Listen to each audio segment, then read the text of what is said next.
कौन थी वो?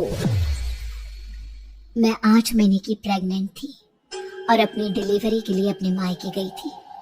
माँ ने मुझे फोन पर बताया, घर के पीछे की तरफ जो खाली जमीन थी ना, वहां पर एक नया कमरा बनवा लिया है।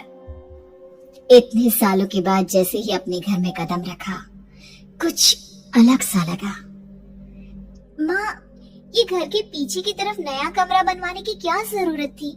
अरे बेटा, घर के पीछे दूर दूर तक खाली जमीन है। तेरे पापा को कई दिनों से लग रहा था कि यहाँ पर एक कमरा बनवा लेंगे तो ताजा हवा मिल जाया करेगी। अब तो ये सब छोड़ और चल जल्दी से दूध पी ले। माँ, मैं थोड़ी देर में पी लूंगी, आप सो जाओ। मैंने दूध का गिलास उठाकर उस खिड़की में रख दिया। पता नहीं कब आंख लगी। अचानक से खिड़की के पल्लों के खड़कने की तेज आवाज आई। दूध का गिलास धड़ाम से जमीन पर आ गिरा। जमीन पर गिरते ही दूध का रंग लाल हो चुका था। मैंने खिड़की से झांक कर बाहर देखा। चारों तरफ धुप अंधेरा था। उस अंधेरे की तरफ से कुछ आवाजें आ रही थी, जैसे छोटे बच्चे आपस में खिलखिलाकर मस्ती कर रहे हों।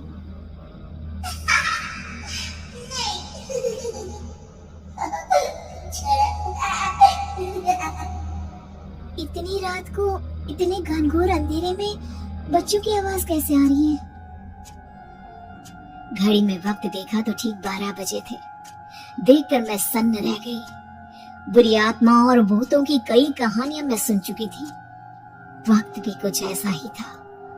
ऊपर से मैं प्रेग्नेंट। सुना था कि ऐसे वक्त में अक्सर बुरी आत्माएं औरतों का पीछा करती हैं।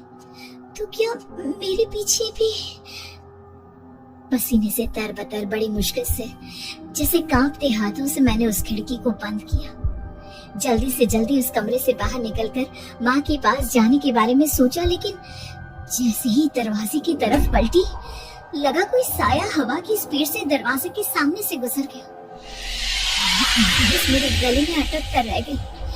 मैं जोर से चीख कर माँ को बुलाना चाहती थी, लेकिन वो आवाज खुद मेरे कानों तक नहीं पहुँच पा रही थी। तो माँ तक कैसे पहुँचती? खिड़की के पल्ले एक बार फिर तेज हवा के झोंके से धड़ाम करके खुल गए और पूरी ताकत से मैं चीख पड़ी। जानती थी मेरी चीख की आवाज सुनकर कुछ ही सेकंड में माँ वहां पहुंच जाएगी, लेकिन ऐसा कुछ हुआ ही नहीं। मेरा कलेजा डर के मारे फटा जा रहा था। आखिर माँ ने मेरी आवाज क्यों नहीं सुनी? इतनी गहरी नींद में तो माँ कभी नहीं सोती। ठीक पीछे खुली हुई वो खिड़की। मुझ में इतनी ताकत नहीं बची थी कि मैं पलटकर उस तरफ देख भी सकूं। हवा का एक सनसनाता हुआ झोंका उसी वक्त मेरे कानों से आकर टकराया। लगा जैसे किसी ने दबी हुई आवाज में धीरे से मुझसे कहा, चली जाओ यहाँ से। मैंने दोनों हाथ अपने कानों पर रख लिए और एक बार फिर ताकत लगाकर जोर से चीखने की कोशिश की।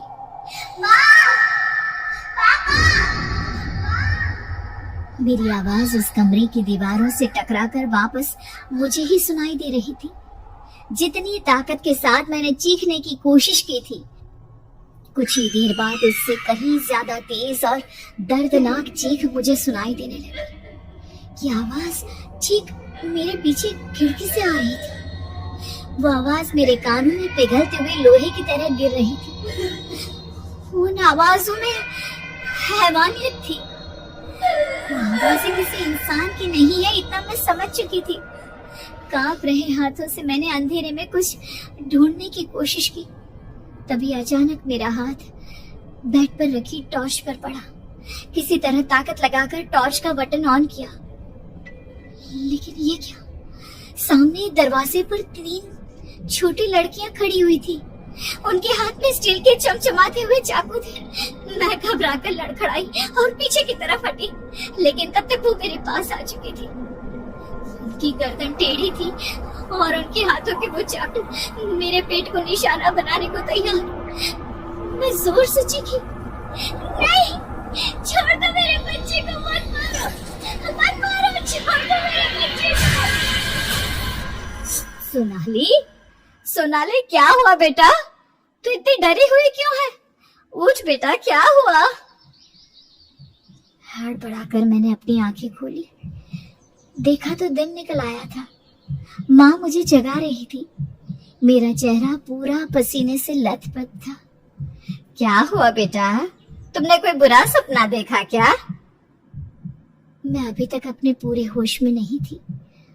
वो मेरे बच्चे को मार देगी माँ। वो लड़की मेरे बच्चे को।